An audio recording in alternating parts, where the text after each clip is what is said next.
स्वागत है आप लोगों का इस वीडियो में। क्वेश्चन कह रहा है a block of mass 250 gram slides down an incline of inclination 37 degree, मैंने डायग्राम बना के रखा हुआ है, with a uniform speed. Uniform speed कहने से तात्पर्य है कि जो स्पीड यहाँ पर है वही स्पीड यहाँ पर है, ठीक है। और यूनिफॉर्म है यानी डायरेक्शन भी उसकी चेंज नहीं हो रही है, ठीक है। तो यूनिफॉर्म वेलोसिटी है एक तरह से। तो वेलोसिटी अगर कांस्टेंट है तो आप जानते हो कि एक्सीलरेशन क्या हो गया, फिर यहाँ पर जीरो हो गया। क्लियर है ये चीज? Velocity constant, this means acceleration is zero and this also means net force is equal to zero on the block, है ना। तो हम लोग देख लेते हैं क्या क्या फोर्स लग रही है। क्या एक श्योर है आपकी नीचे mg लग रही है, ठीक है।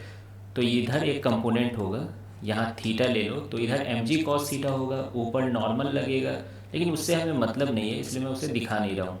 नीचे के डायरेक्शन में क्या लगेगी, mg sin थीटा, ठीक है। और ऊपर के डायरेक्शन में क्या लगेगा, ऑब्वियसली फ्रिक्शन लगेगा, है ना।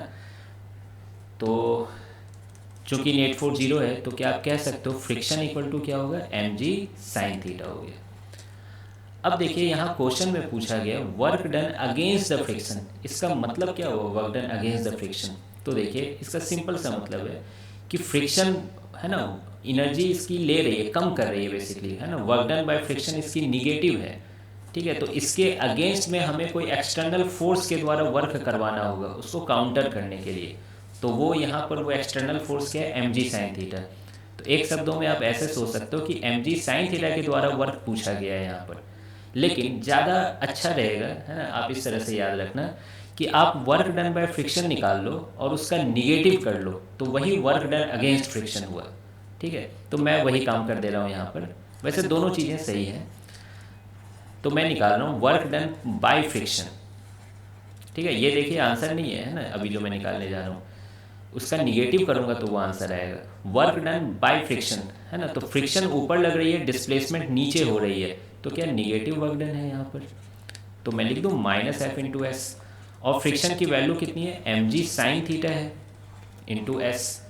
अब सारा डाटा हम लोग पुट कर लेते हैं। मास की वैल्यू कितनी है, 250 ग्राम, केजी में चेंज करने के लिए 1000 से डिवाइड कर लिया।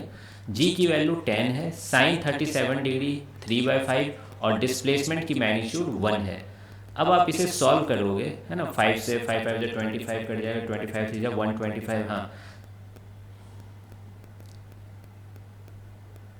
एक सेकेंड, 5 5 जो 25 हो जाएगा, 5 3 जो 15, हाँ 15 होगा, 20 है ना, 125 नहीं 15 हो जाएगा।